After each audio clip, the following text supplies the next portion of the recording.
ಇವತ್ತು ನಮ್ಮ ಯಜಮಾನ್ರು ಪ್ರತಿನಿತ್ಯ ತರನೇ ಬೆಳಗ್ಗೆ ಬೇಗ ಎದ್ದು ಕೆಲ್ಸಕ್ಕೆ ಹೋಗಿ ಸಂಜೆ ನನ್ನನ್ನ ಕರ್ಕೊಂಡು ಬರಕ್ಕೆ ಅಂತ ಬಂದಿದ್ರು. ಲೇಟ್ ಆಗಿದ್ದ ಕಾರಣ ಅಲ್ಲೇ ಏನಾದ್ರೂ ಊಟ ಮಾಡ್ಕೊಂಡು ಹೋಗೋಣ ಅಂತ ಇಲ್ಲಿರೋ ಫೇಮಸ್ ಹೋಟೆಲಿಗೆ ಹೋದ್ವಿ. ಇಲ್ಲಿ ನೋಡಿದ್ರೆ ಎಲ್ಲರೂ ದೋಸೆನ ಕೈಯಲ್ಲ ಸ್ಪೂನ್ ಅಲ್ಲಿ ತಿಂತಿದ್ರು. ಅದೆಂಗುರು ದೋಸೆನ ಸ್ಪೂನ್ ಅಲ್ಲಿ ತಿನ್ನಕ್ಕಾಗತ್ತೆ? ಸ್ವಲ್ಪ ವಿಚಿತ್ರ ಅನ್ನಿಸ್ತು. ಅಷ್ಟರಲ್ಲಿ ನಾವು ಮಾಡಿದ ಆರ್ಡರ್ ಬಂತು. ಮೆನ್ಯೂ ಕಾರ್ಡ್ ಅಲ್ಲಿ ಹುಡುಕಿ ಆರ್ಡರ್ ಮಾಡಿದ್ದೆ. ಯಾಕೆಂದ್ರೆ ಎಲ್ಲದ್ರದ್ದು ರೇಟು ತುಂಬಾನೇ ಜಾಸ್ತಿ ಇತ್ತು. ನಮ್ಮ ಯಜಮಾನ್ರು ನೋಡಿ ನನಗೆ ಅಲ್ಲೇ ಅನ್ನಿಸ್ತು ಇವ್ರಿಗೆ ಏನು ಇಷ್ಟ ಆಗ್ತಿಲ್ಲ ಇಲ್ಲಿ ಅಂತ. ಅದಕ್ಕೆ 2 ಪೂರಿ ಮತ್ತೆ 1 ದೋಸೆ ಬಿಟ್ಟು ನಾವ್ ಇನ್ನೇನು ಆರ್ಡರೇ ಮಾಡ್ಲಿಲ್ಲ ಇಲ್ಲಿ.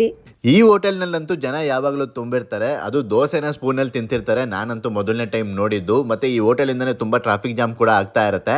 ಮೇಡಮ್ ಅವ್ರು ಇಲ್ಲಿ ಸ್ವೀಟ್ ಕೊಡ್ಸಿ ಅಂತ ಕೇಳ್ತಾ ಇದ್ರು. ಮೇಡಮ್ ಬನ್ನಿ ನಾನೇ ಮನೆಯಲ್ಲಿ ಮಾಡಿದ್ದೀನಿ ಅಂತ ಕರ್ಕೊಂಡು ಹೋದೆ. ಮನೆಗೆ ಬರೋ ಅಷ್ಟರಲ್ಲಿ 10 ಕಾಲ್ ಆಗೋಗಿತ್ತು.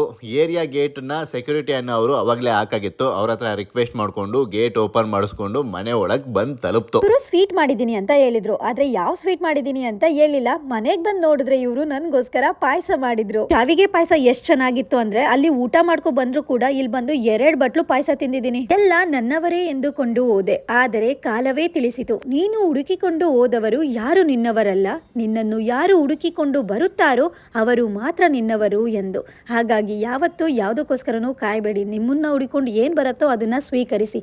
ಎಲ್ಲರ ದಿನ ಶುಭವಾಗಲಿ. ಎಲ್ಲರೂ ಖುಷಿಯಾಗಿ ಇರಿ.